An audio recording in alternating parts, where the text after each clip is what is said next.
नमस्कार। 22 अक्टूबर 2025 की कुछ बेहद अहम खबरों और जानकारियों के विश्लेषण में आपका स्वागत है। हमारे पास जो स्रोत है, आज हम उनकी तह तक जाएंगे। बिल्कुल, और हमारा इरादा सिर्फ खबरें बताना नहीं है, बल्कि उनके पीछे जो मतलब है, जरूरी बातें हैं और वो बारीकियां, उन्हें सामने लाना है जो शायद पहली नजर में नजर नहीं आती। हाँ, आज हम अर्थव्यवस्था, राजनीति, अंतर्राष्ट्रीय रिश्ते, विज्ञान, खेल, सब पर नजर डालेंगे। हाँ, तो आज के मुख्य पड़ाव क्या रहेंगे? रिकॉर्ड तोड़ त्योहारी बिक्री और जीएसटी का क्या कनेक्शन है? फिर बिहार चुनाव में जो राजनीतिक सरगर्मी है, गठबंधनों में क्या चल रहा है, खेल के मैदान से भी जबरदस्त खबरें हैं। तो फिर देर किस बात की, चलिए शुरू करते हैं आज की ये गहन पड़ताल। सबसे पहले बात अर्थव्यवस्था की, और क्या कमाल की खबर है। त्योहारी सीजन मतलब नवरात्रि से दिवाली तक देश के रिटेल सेक्टर ने बिक्री के सारे रिकॉर्ड तोड़ दिए। आंकड़ा सुना आपने? 5 लाख 4 लाख करोड़ का सामान बिका है। और सेवाएं? और 65,000 करोड़ की सेवाएं। ये तो मतलब अविश्वसनीय लगता है। ये वाकई में बहुत बड़ा उछाल है। अखिल भारतीय व्यापारी परिसंघ CAIT उन्होंने देश भर में सर्वे किया है और ये आंकड़े वहीं से आए हैं। अच्छा। पिछले साल की इसी अवधि से तुलना करें तो कुल कारोबार में करीब 25% की सीधी बढ़त है। ये अर्थव्यवस्था के लिए एक बड़ी पॉजिटिव खबर है। और सर्वे में शामिल करीब 72% व्यापारियों का मानना है कि बिक्री बढ़ी है। तो इसका सीधा रिश्ता हाल ही में जो GST दरों में कटौती हुई उससे जोड़ा जा रहा है। सही कहा? हाँ, मोटे तौर पे तो यही कनेक्शन दिख रहा है। प्रधानमंत्री ने जो GST बचत उत्सव की घोषणा की थी और GST 2.0 के तहत जो सुधार हुए, हाँ, उनका असर साफ नजर आ रहा है। लेकिन यहाँ ये सोचना भी जरूरी है कि क्या ये उछाल सिर्फ मतलब दबी हुई मांग और त्योहारी खर्च का नतीजा है, या फिर GST के जो ढांचागत बदलाव हैं उनका स्थायी असर दिखना शुरू हो गया है? ये दिलचस्प सवाल है। थोड़ा और बताइए कि किन चीजों पर GST कम होने का सबसे ज्यादा फायदा मिला? देखिए, सर्वे तो यही इशारा कर रहा है कि जैसे मिठाई है, घर की सजावट का सामान, जूते, रेडीमेड कपड़े, कंज्यूमर ड्यूरेबल्स, फ्रिज, टीवी वगैरह, अच्छा, और रोजमर्रा के इस्तेमाल की चीजें, इन सब पर GST दरें कम होने से कीमतें घटी। चीजें थोड़ी सस्ती हुई तो लोगों ने ज्यादा खरीदारी की। उत्तराखंड का भी जिक्र था शायद। हाँ। वहां पर्यटन पर क्या असर रहा? बिल्कुल, उत्तराखंड जैसे राज्य के लिए तो पर्यटन रीढ़ की हड्डी है। वहां क्या हुआ कि 60,500 रुपए तक के होटल कमरों पर GST को 12% से घटाकर सीधा 5% कर दिया गया है। अरे वाह! तो इससे नैनीताल, मसूरी, हरिद्वार, ऋषिकेश जैसी मशहूर जगहों पर घूमना थोड़ा सस्ता हो सकता है। और इसका असली फायदा शायद छोटे होटलों और होमस्टे चलाने वालों को मिलेगा। हाँ, जो महामारी के बाद से थोड़ा संघर्ष कर रहे थे। बिल्कुल, उनके लिए बड़ी राहत होगी। और गाड़ियों के बाजार का क्या हाल है? ऑटो सेक्टर पर भी कुछ असर? हाँ, ऑटो सेक्टर को भी राहत मिली है। 1200 सीसी तक के पेट्रोल इंजन वाली कारें और 1500 सीसी तक के डीजल इंजन वाली कारें, उन पर GST 28% से घटाकर 18% कर दिया गया है। अच्छा, सीधा 10% कम? जी, तो इससे छोटी और मिड साइज कारें सस्ती हुई हैं। अब उम्मीद है कि इससे मांग बढ़ेगी और कार बनाने वाली कंपनियों को भी थोड़ी मदद मिलेगी। यानी कुल मिलाकर ये सुधार आम लोगों की जेब पर कुछ असर डाल रहे हैं। हाँ। कोई जमीनी उदाहरण है हमारे पास कि लोगों को कैसा महसूस हो रहा है? एक उदाहरण सामने आया है तेलंगाना के वारंगल से, राजेंद्र कुमार। उनका कहना है कि GST 2.0 सुधार खासकर दवाइयों पर कीमतें कम होने से। हाँ, दवाइयाँ तो बहुत जरूरी हैं। बिल्कुल, तो उससे आम आदमी को बड़ी राहत मिली है, खासतौर पर गरीब और मध्यम वर्ग के लोगों को, जिनके लिए स्वास्थ्य का खर्च एक बड़ा बोझ होता है। सही बात है। उनका कहना है कि इससे जो पैसे बच रहे हैं वो लोग उसे शायद बेहतर खानपान पे खर्च कर पाएंगे। ये छोटी छोटी बचतें मिलकर बड़ा फर्क ला सकती हैं। ये तो हुई बाजार और खरीदारी की बात। अच्छा, दिवाली पर शेयर बाजार में मुहूर्त ट्रेडिंग भी हुई थी।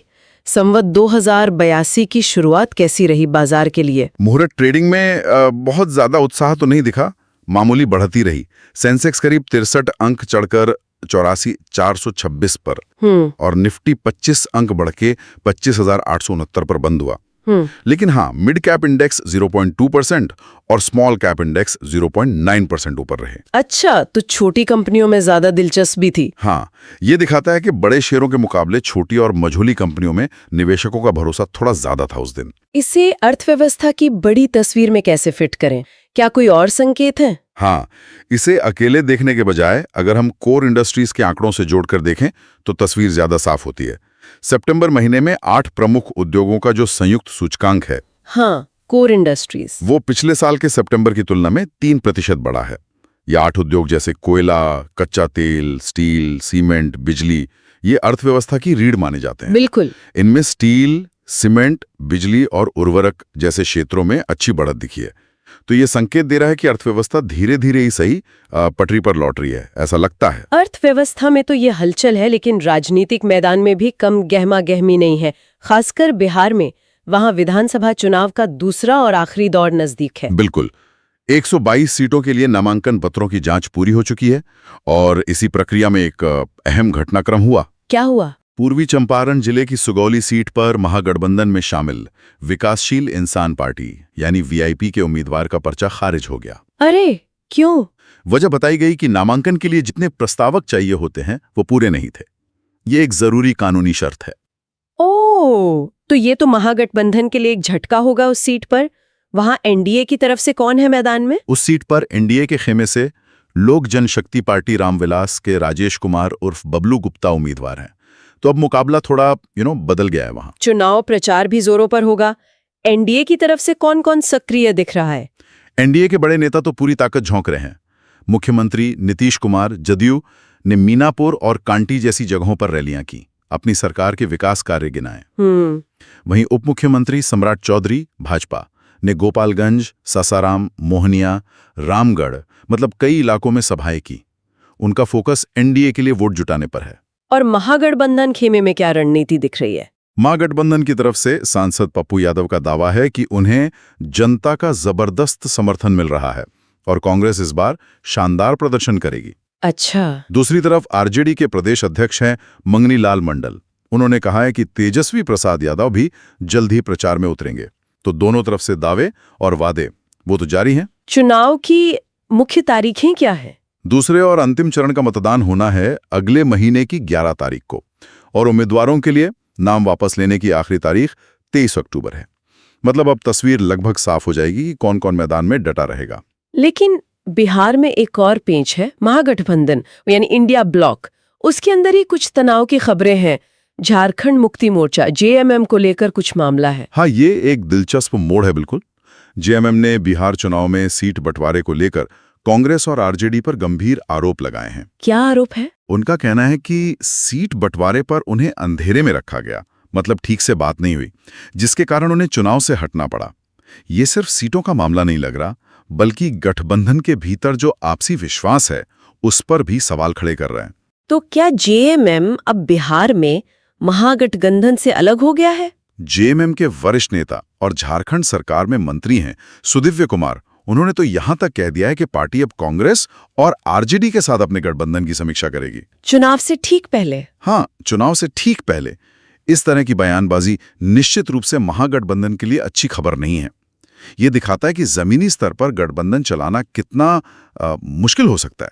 इस पर कांग्रेस का क्या कहना है? कांग्रेस के नेता हैं राकेश सिन्हा, उनका बयान आया है। उन्होंने माना कि हाँ, जेएमएम को सीटें मिलनी चाहिए थीं, लेकिन उनका कहना है कि इसके लिए कांग्रेस को दोषी ठहराना ठीक नहीं। तो फिलहाल एक दूसरे पर ठीकरा फोड़ने का दौर चल रहा है, ऐसा लग रहा है। इन सब के बीच चुनाव आयोग भी पूरी तरह मुस्तैद नजर आ रहा है। बिल्कुल, चुनाव आयोग ने साफ कर दिया है कि आदर्श आचार संहिता के उल्लंघन की शिकायत कोई भी नागरिक या राजनीतिक दल सीधे ईसी नेट प्लेटफॉर्म पर सी विजिल ऐप के जरिए कर सकता है। हाँ, ये तो अच्छी पहल है। हाँ, तकनीक का अच्छा इस्तेमाल है ताकि पारदर्शिता बनी रहे। इसके अलावा वो कॉल सेंटर नंबर 1950 भी चालू है। और क्या आयोग ने कोई ठोस कार्रवाई भी की है, कुछ जब्ती वगैरह? हाँ, आयोग ने बताया है कि अब तक अलग अलग राज्यों और केंद्र शासित प्रदेशों में चुनाव प्रक्रिया के दौरान 71 करोड़ रुपए से ज्यादा की नकदी, शराब, ड्रग्स, कीमती धातुएं और वोटरों को लुभाने वाली दूसरी चीजें जब्त की गई हैं। 71 करोड़? जी, ये दिखाता है कि आयोग निष्पक्ष और स्वतंत्र चुनाव कराने के लिए कितना गंभीर है। बिहार की चुनावी सरगर्मी से जरा बाहर निकले तो अंतर्राष्ट्रीय पटल पर भी भारत के लिए कुछ अहम कदम उठाए गए हैं। अफगानिस्तान को लेकर एक बड़ा फैसला हुआ है ना? हाँ, ये अहम है। भारत सरकार ने काबुल में जो अपना तकनीकी मिशन काम कर रहा था उसका दर्जा बढ़ाकर अब उसे पूर्ण भारतीय दूतावास का कर दिया है और ये तत्काल प्रभाव से लागू हो गया है। इसका क्या मतलब है, क्या मायने हैं इस कदम के? विदेश मंत्रालय का कहना है कि ये फैसला दिखाता है कि भारत अफगानिस्तान के साथ आपसी हितों के सभी जरूरी मुद्दों पर द्विपक्षीय बातचीत और जुड़ाव को और गहरा करना चाहता है। आपको याद होगा इसी महीने अफगानिस्तान के विदेश मंत्री मौलवी अमीर खान मुत्तकी भारत आए थे और विदेश मंत्री डॉक्टर एस जयशंकर से मिले थे। हाँ, याद है। तभी इसकी घोषणा हुई थी। तो ये एक संकेत है कि भारत तालिबान शासन के साथ एक कह सकते हैं व्यावहारिक रिश्ता बनाकर रखना चाहता है और क्षेत्र में अपनी कूटनीतिक मौजूदगी बनाए रखने के लिए प्रतिबद्ध है। एशिया में ही एक और देश से ऐतिहासिक खबर आई है, जापान से। बिल्कुल, ये वाकई इतिहास बनने जैसा है। साने तकाइची जापान की पहली महिला प्रधानमंत्री बन गई हैं। पहली महिला प्रधानमंत्री? जी हाँ, उन्हें संसद के उच्च सदन में 125 वोट मिले और निचले सदन में 237 वोट हासिल हुए। दोनों सदनों में उन्होंने बहुमत का आंकड़ा पार किया। उनके बारे में कुछ और जानना दिलचस्प होगा। उनका सफर कैसा रहा है? वो पहले एक जानी मानी टीवी एंकर थीं। 1993 में उन्होंने निर्दलीय उम्मीदवार के तौर पर चुनाव जीतकर राजनीति में कदम रखा। फिर 1996 में वो जापान की सत्ताधारी लिबरल डेमोक्रेटिक पार्टी एलडीपी में शामिल हो गई। अच्छा। और वो पूर्व प्रधानमंत्री शिंजो आबे के मंत्रिमंडल में भी अहम पदों पर रह चुकी हैं। तो उनका प्रधानमंत्री बनना जापान की राजनीति में एक नए अध्याय की शुरुआत है, निश्चित रूप से। यूरोप से भी एक ऐसी खबर है जिसका असर शायद पूरी दुनिया पर पड़ सकता है, खासकर ऊर्जा के क्षेत्र में। हाँ, ये बहुत बड़ा और महत्वपूर्ण फैसला है। यूरोपीय संघ यानी ईयू के सभी सदस्य देशों ने मिलकर ये तय किया है कि जनवरी 2028 से 2028? हाँ, जनवरी 2028 से वे रूस से किसी भी तरह का ऊर्जा आयात नहीं करेंगे। इसमें पाइपलाइन से आने वाला तेल भी शामिल है और एलएनजी यानी लिक्विफाइड नेचुरल गैस भी। 2028 तक? क्या ये लक्ष्य व्यवहारिक लगता है? यूरोप इतनी जल्दी रूसी ऊर्जा का विकल्प कैसे ढूंढेगा? ये तो बहुत महत्वाकांक्षी लगता है। सवाल तो यही है। ये फैसला लग्जमबर्ग में ईयू के ऊर्जा मंत्रियों की बैठक में लिया गया। यूरोपीय परिषद का कहना है कि ये उनके REPowerEU रोडमैप का हिस्सा है। अच्छा। जिसका मकसद रूस पर ऊर्जा निर्भरता पूरी तरह खत्म करना है, खासकर तब जब रूस ने यूक्रेन युद्ध के बाद कई बार यूरोप को गैस सप्लाई में रुकावटें डाली। हाँ, वो तो है। जाहिर है ये फैसला आने वाले सालों में वैश्विक ऊर्जा बाजार, सप्लाई चेन और भू राजनीति में बड़े बदलाव लाएगा। देशों को तेजी से नए स्रोत और तकनीकें खोजनी होंगी। कुछ और छोटी मगर अहम अंतर्राष्ट्रीय और सुरक्षा संबंधी खबरें भी हैं शायद। हाँ, एक तो प्रधानमंत्री नरेंद्र मोदी ने रॉड्रिगो पाज परेरा को बोलीविया का नया राष्ट्रपति चुने जाने पर बधाई दी है और भारत बोलीविया साझेदारी को और मजबूत करने की उम्मीद जताई है। ठीक है। और देश के भीतर आज पुलिस स्मृति दिवस मनाया जा रहा है। रक्षा मंत्री राजनाथ सिंह ने नई दिल्ली में राष्ट्रीय पुलिस स्मारक पर शहीद पुलिसकर्मियों को श्रद्धांजलि दी। उन्होंने कहा कि एक मजबूत पुलिस बल ही एक मजबूत राष्ट्र बना सकता है और सरकार इसी लक्ष्य पर काम कर रही है। उन्होंने सेना और पुलिस के साझा मकसद राष्ट्रीय सुरक्षा पर भी जोर दिया। राष्ट्रपति द्रौपदी मुर्मू भी दक्षिण भारत की यात्रा पर हैं। जी हाँ, राष्ट्रपति केरल की 4 दिन की यात्रा पर आज शाम तिरुवनंतपुरम पहुंच चुकी हैं। मुख्यमंत्री पिनराई विजयन और अन्य गणमान्य लोगों ने उनका स्वागत किया। उनका कार्यक्रम क्या है वहाँ? कार्यक्रम के अनुसार वह कल प्रसिद्ध सबरीमाला मंदिर के दर्शन करेंगी और गुरुवार को तिरुवनंतपुरम में ही केरल राजभवन में पूर्व राष्ट्रपति KR नारायणन की प्रतिमा का अनावरण करेंगी। कूटनीति और सुरक्षा के साथ साथ विज्ञान और मौसम भी अपनी कहानी कह रहे हैं। विज्ञान के मोर्चे से एक बहुत अच्छी खबर है, खासकर स्वास्थ्य के क्षेत्र में। ये वाकई एक कमाल की खोज है। नागालैंड विश्वविद्यालय के शोधकर्ताओं ने सिनेपिक एसिड नाम का एक ऐसा यौगिक खोज निकाला है जो पौधों में प्राकृतिक रूप से पाया जाता है। सिनेपिक एसिड? जी। और उनकी रिसर्च बताती है कि ये यौगिक डायबिटीज यानी मधुमेह की स्थिति में घाव भरने की प्रक्रिया को काफी तेज कर सकता है। अरे वाह, ये तो बहुत बड़ी उम्मीद जगाता है, क्योंकि डायबिटीज में घाव न भरना एक बड़ी समस्या है। इसका क्या महत्व है? बिल्कुल, ये दुनिया में अपनी तरह का पहला अध्ययन है जो ये दिखाता है कि सिनेपिक एसिड को अगर मुंह से दिया जाए, मतलब खाया जाए, तो ये जानवरों पर किए गए प्रयोगों में यानी प्री क्लिनिकल मॉडल में डायबिटिक घावों को तेजी से भर सकता है। ये शोध जेफ प्रौद्योगिकी विभाग के प्रोफेसर प्रणव कुमार प्रभाकर और उनकी टीम ने किया है। तो क्या ये जल्द ही मरीजों के लिए उपलब्ध होगा? देखिए, लैब से आम मरीजों तक पहुंचने में अभी वक्त लगेगा, जाहिर है, लेकिन ये डायबिटीज के प्रबंधन में एक बड़ी सफलता साबित हो सकता है, इसमें कोई शक नहीं। विज्ञान से तो उम्मीद जगी है, लेकिन मौसम विभाग की तरफ से कुछ चिंताजनक चेतावनी आ रही हैं। हाँ, अच्छी खबरों के साथ थोड़ी चिंता भी है। भारत मौसम विज्ञान विभाग IMD उसने अगले 2 दिनों के लिए केरल, माहे, तमिलनाडु, पुडुचेरी और कराईकल में भारी से बहुत भारी बारिश का रेड अलर्ट जारी किया है। रेड अलर्ट मतलब स्थिति गंभीर हो सकती है? जी हाँ, रेड अलर्ट का मतलब यही है। कल आंध्र प्रदेश, तटीय कर्नाटक और दक्षिण आंतरिक कर्नाटक में भी भारी बारिश का अनुमान है। इसका कारण क्या बताया जा रहा है? अचानक इतनी बारिश? चेन्नई स्थित क्षेत्रीय मौसम विभाग की अतिरिक्त महानिदेशक हैं डॉक्टर बी अमूधा। उन्होंने बताया है कि दक्षिण पश्चिम बंगाल की खाड़ी में चेन्नई तट से करीब 400 किलोमीटर दूर अच्छा, एक बहुत स्पष्ट निम्न दबाव के क्षेत्र बना हुआ है। इसी सिस्टम के असर से इन राज्यों में जोरदार बारिश हो रही है या होने की संभावना, लोगों को सतर्क रहने की सलाह दी गई है। मौसम की चुनौतियों के बीच कम से कम खेल के मैदान से तो अच्छी खबर है। जबरदस्त खबर है। बहरीन के मनामा में एशियाई युवा खेल चल रहे हैं और वहां भारतीय कबड्डी टीमों ने तो धूम मचा दी है। बताइए बताइए, क्या नतीजे रहे? भारतीय लड़कों की कबड्डी टीम ने अपने सबसे बड़े प्रतिद्वंदी पाकिस्तान को एक तरफा मुकाबले में 81-26 के विशाल अंतर से हराया। 81-26 पाकिस्तान को, ये तो बहुत बड़ी जीत है। हाँ, बहुत बड़ी। कहा जा रहा है कि ये अंतर्राष्ट्रीय कबड्डी के इतिहास में शायद सबसे बड़ी जीत में से एक हो सकती है। लगता है हमारे खिलाड़ियों ने दिवाली के पटाखे मैदान पे ही फोड़ दिए। लड़कियों की टीम का क्या रहा? लड़कियों ने भी कमाल किया। भारतीय लड़कियों की टीम ने ईरान को 59-26 से आसानी से हरा दिया। बहुत बढ़िया। इस जीत के साथ भारतीय लड़कियों की टीम का गोल्ड मेडल मैच में पहुंचना लगभग तय हो गया है। फाइनल में उनका सामना थाईलैंड से होने की संभावना है, जो अपने ग्रुप में अब तक हारी नहीं है। तो कबड्डी में भारत का दबदबा कायम है। तो आज के इस पड़ताल को समेटें तो हमने देखा कि कैसे जीएसटी कटौती ने त्योहारी मौसम में अर्थव्यवस्था को एक जरूरी उछाल दिया है। हालांकि सवाल ये है कि ये कितना टिकाऊ रहेगा। बिल्कुल, और बिहार में राजनीतिक समीकरण तेजी से बिगड़ रहे हैं और गठबंधनों के भीतर का तनाव सतह पर है। वहीं अंतर्राष्ट्रीय स्तर पर भारत अफगानिस्तान में अपनी भूमिका को नए सिरे से देख रहा है। जापान ने लैंगिक समानता की दिशा में एक ऐतिहासिक कदम बढ़ाया है और यूरोप ने रूस से ऊर्जा संबंध तोड़ने का एक बड़ा फैसला लिया है, जिसके दूरगामी परिणाम होंगे।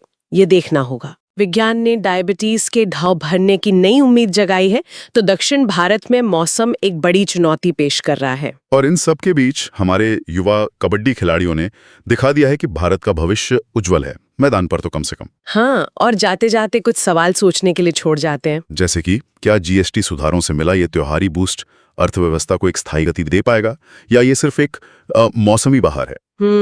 अच्छा सवाल है। और दूसरा, 2028 तक रूसी ऊर्जा पर निर्भरता खत्म करने का यूरोपीय संघ का जो महत्वाकांक्षी लक्ष्य है, हाँ, वो आने वाले वर्षों में वैश्विक ऊर्जा की कीमतों और उसकी सप्लाई को किस तरह से प्रभावित करेगा?